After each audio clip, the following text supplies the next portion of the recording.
মা, তুমি আমাদের গুরুদেবের কাছে কেন পাঠাচ্ছ? আমি রাখাল বালক, ওসব পুঁথিপাঠ করে আমি কি করব? ছি কানাই, ওভাবে বলতে নেই। গুরুদেব জ্ঞানী মানুষ, ওনার কাছে গিয়ে দুদণ্ড বসলেই দেখবে কত জ্ঞান লাভ করতে পারবে। হ্যাঁ, আমার ওইসব জ্ঞান ট্যান চাই না মা। ওরকম একভাবে এক জায়গায় আমি বসে থাকতে পারি না। ধুর বোকা ছেলে, একভাবে বসে থাকবি কেন? গুরুদেবের কাছে কি শুধু পড়াশোনাই হয় নাকি? ওখানে দেখবি তোর বয়সেরও কত ছেলেরা এসেছে জ্ঞান লাভ করতে, কত নতুন নতুন বন্ধু পাবি। নতুন বন্ধু পাবো? কিন্তু যদি সেই বন্ধুদের আমার ভালো না লাগে, বা আমার সেই বন্ধুদের ভালো না লাগে, তখন? ধুর বোকা, ওরকম কখনো হয় নাকি? অত বন্ধুর মধ্যে কোনো একজনকে তো তোর নিশ্চয়ই পছন্দ হবে। আর তোকে পছন্দ করবে না এমন তো হতেই পারে না। ঠিক আছে, কিন্তু যদি একটাও বন্ধু না পাই, তাহলে কিন্তু আমি কাল থেকে যাব না।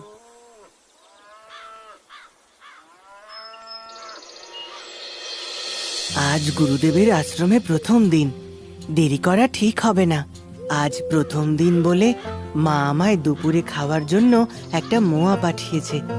এইভাবে ঝুলিয়ে নিয়ে গেলে যদি রাস্তায় পড়ে যায়, তার চেয়ে কোঁচড়ে বেঁধে নি বরং।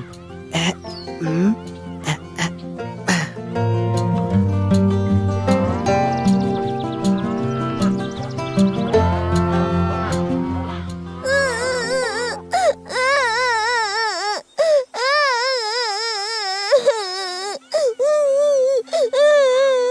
এ কি, তুমি কাঁদছো কেন? কি হয়েছে? আহা, এভাবে কাঁদে না, কাঁদে না। কেউ কি মেরেছে? কি হয়েছে আমায় বলো। আমার খুব খিদে পেয়েছে।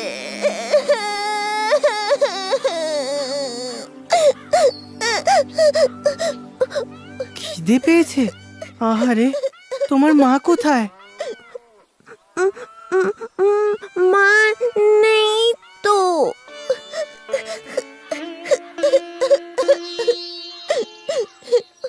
এখন আমি কি করি? আমার কাছে তো একটাই মোয়া আছে, আর অভাবের সংসারে এই একটা মোয়া জোগাড় করতে মাকে কত কষ্টই না করতে হয়েছে।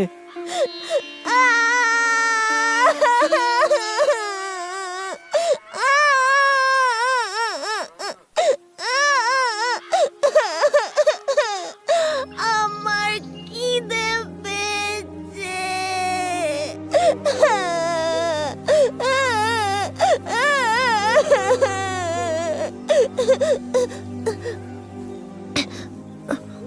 না, মা তো বড়, মাকে বললে মা ঠিক বুঝবে। কিন্তু এত ছোট বাচ্চা খিদেতে কাঁদবে, সেটা আমি দেখতে পারবো না। কাঁদে না সোনা, কাঁদে না। দাঁড়াও, আমি তোমায় খাবার দিচ্ছি।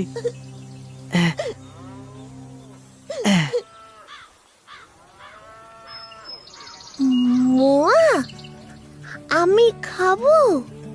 হ্যাঁ, নিশ্চয়ই খাবে।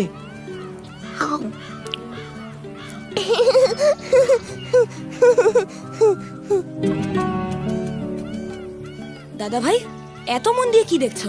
মোয়াটা দেখেছিস কানাই, কত বড়। দাদা ভাই, তোমার সব ভালো, কিন্তু এই খাবার দেখলে তুমি এমন একটা করো না। আরে সেটা না, তুমি চলো তো।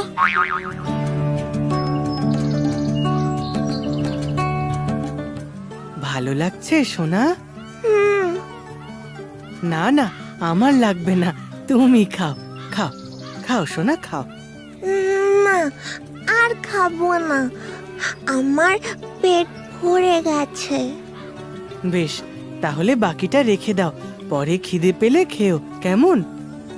না না, তুমি খেও। তোমার যখন খিদে পাবে তখন তুমি খেও। কিন্তু মা, আজ তোমার বানানো মোয়া দুজনের খিদে মেটাবে না। যাই, আমার দেরি হয়ে যাচ্ছে।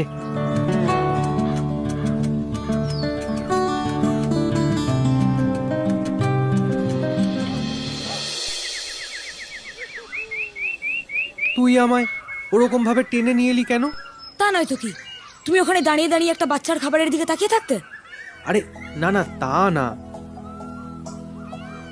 আমি দেখছিলাম বাচ্চাটা গোটা মোয়াটা খেতে পারে কিনা। যা বড় দেখতে। এমনিতে পারবে কিনা জানি না, কিন্তু তোমার এভাবে তাকিয়ে থাকতে দেখলে নিশ্চয়ই পারতো না। কানাই, তুই কিন্তু খুব দুষ্টু হয়েছিস। ভুলে যাস না আমি তোর দাদা ভাই। ভুলিনি তো, আমার দাদা ভাইই তো শিখিয়েছে সবসময় সত্যি কথা বলবে, সে সামনে যেই থাকুক না কেন। সত্যি বলতে কখনো ভয় পাবি না। অনেক হয়েছে। এবার ছোট মা আশ্রমে খাওয়ার জন্য যে খাবারগুলো পাঠিয়েছে সেখান থেকে আমায় একটা মিষ্টান্ন দিয়ে তো।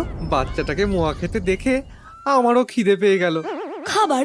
আমি তো কোনো খাবার আনিনি। খাবারের পুঁটলি তো সবসময় তোমার হাতেই থাকে। হ্যাঁ, এবার কি হবে? এতক্ষণ সময় না খেয়ে থাকবো কি করে?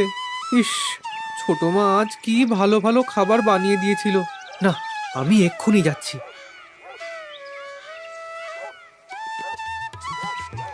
কোথায় যাচ্ছ দাদা ভাই?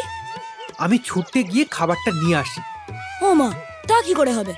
এতটা দূরের রাস্তা, এখন গেলে আস্তে আস্তে অনেক দেরি হয়ে যাবে। আর প্রথম দিনই দেরি করে গেলে গুরুদেব রাগ করতে পারেন। তাহলে কি হবে? কি আর হবে, আমরা গুরুদেবকে সবটা খুলে বলবো। উনি নিশ্চয়ই আমাদের অভুক্ত থাকতে দেবেন না। হ্যাঁ, এটা ঠিক বলেছিস। এবার তাড়াতাড়ি চলো।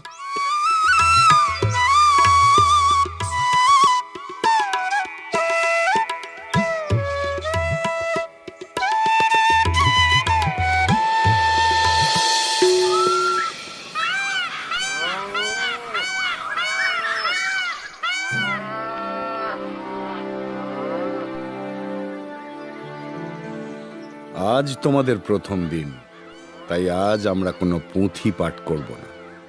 এখানে সবাই তোমরা জ্ঞান অর্জন করতে এসেছো, কিন্তু তার আগে নিজেদের মধ্যে একটা সুসম্পর্ক গড়ে তোলা খুব জরুরি। তাই আজ তোমরা নিজেদের মধ্যে পরিচিত হবে। সবাই এক এক করে নিজেদের পরিচয় দেবে। তুমি তোমার সহপাঠীদের নিজের পরিচয় দাও।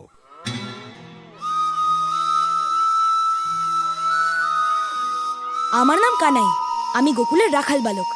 অবশ্য গোকুলে আমায় অনেকেই গোবিন্দ, গোপাল আর কখনো কখনো মাখন চোর নামেও ডাকে।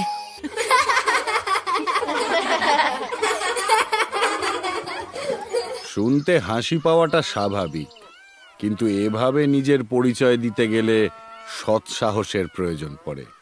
কানাইয়ের সেই সৎসাহস আছে জেনে ভালো লাগলো। এবার তুমি পরিচয় দাও। আমার নাম বলাই, আমি কানাইয়ের বড় দাদা। আমি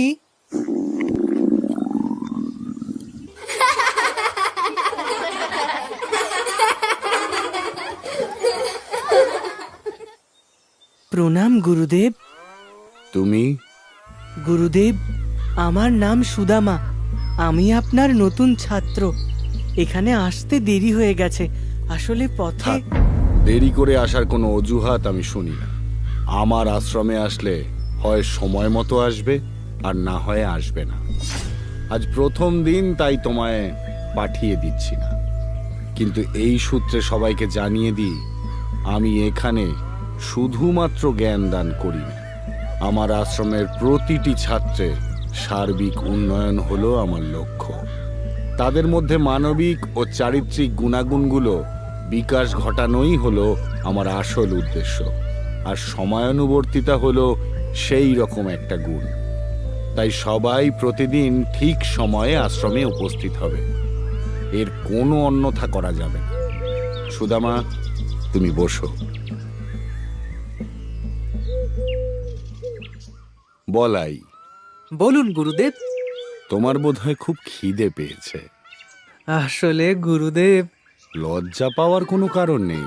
ক্ষুধা, তৃষ্ণা ইত্যাদি খুব স্বাভাবিক ঘটনা। তোমার খিদে পেয়ে থাকলে তুমি খেয়ে নিতে পারো।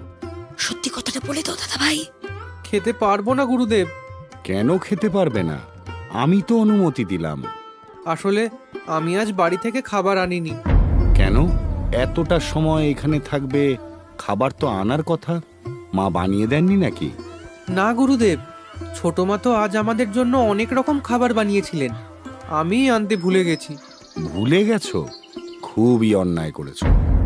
এতে শুধুমাত্র তোমার মায়ের কষ্টই বিফলে যায়নি, তার সাথে সাথে ছাত্র হিসাবে তোমার মধ্যে যে মনোযোগ ও স্মৃতিশক্তি উপস্থিত থাকা উচিত ছিল তাও নেই।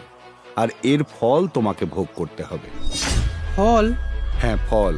আমি চাইলেই তোমার খাবারের ব্যবস্থা করতে পারতাম, কিন্তু সেটা করলে এই ভুলটার থেকে তুমি শিক্ষা পেতে না। তাই আজ তোমার খাবারের ব্যবস্থা তোমাকেই করতে হবে। তোমরা সবাই শুনলে, তোমাদের নতুন বন্ধু বলাই আজ খাবার নিয়ে আসেনি। তাই তোমরা যদি চাও নিজেদের খাবারের মধ্যে থেকে কিছুটা খাবার তাকে দিতেই পারো। এতে তোমাদের মধ্যেও মানুষের বিপদে তাকে সাহায্য করার গুণ প্রতিফলিত হবে, সহযোগিতা, সহমর্মিতা প্রকাশ পাবে। কিন্তু এটাও ঠিক যে দান, সাহায্য জোর করে করানো উচিত না। তাই আমার ভয়ে কাউকে খাবার দিয়ে সাহায্য করতে হবে না। সবাই এক এক করে ওই বড় গাছটার পেছনে যাবে।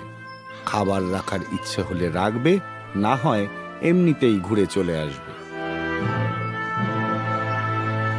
আমি খাবার রাখার জন্য একটা পাত্র ব্যবস্থা করে দিচ্ছি।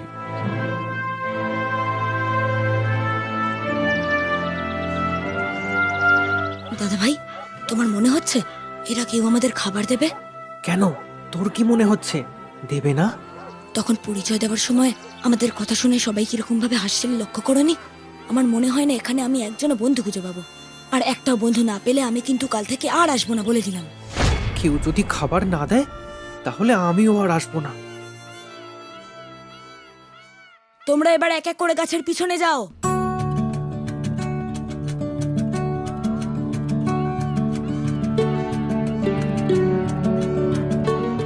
এবার পরের জন যাও।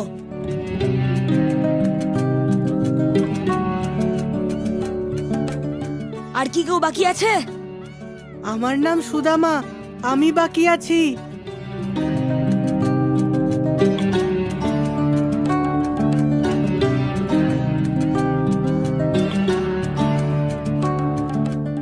এ কি, কেউ দেখছি খাবার রাখেনি। আহারে, ছেলেটা আজ সারাদিন না খেয়ে থাকবে। কিন্তু আমি কি করব? আমার কাছে যে কিছুই নেই। শুধুমাত্র এটা ছাড়া। কিন্তু এটা তো এঁটো হয়ে গেছে, এটা কি দেওয়া যায়? কিন্তু কিছু না দিলে তো কিছুই থাকবে না। তার থেকে এটাই দিয়ে যাই, খুব খিদে পেলে যদি খেয়ে নেয়।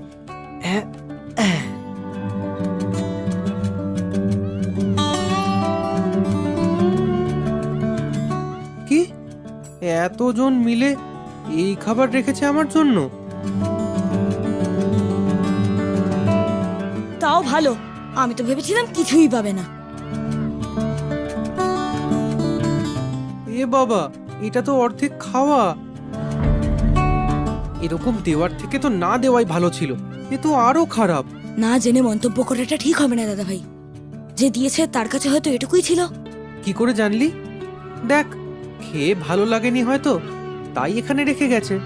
না দাদা ভাই, ভালো লাগা না লাগার ব্যাপার না। তাহলে?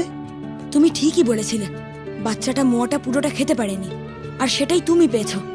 মানে মোয়াটা কে রেখেছে তুই কি জানিস? তুমিও জানো।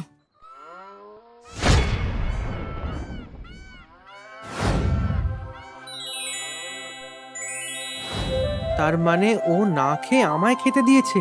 কানাই, তার মানে আমি খাবার পেয়েছি। তার মানে আমি কাল থেকে রোজ আশ্রমে আসবো। আমিও আসবো দাদা ভাই, কারণ আমিও আমার একমাত্র বন্ধু পেয়ে গেছি, সুদামা।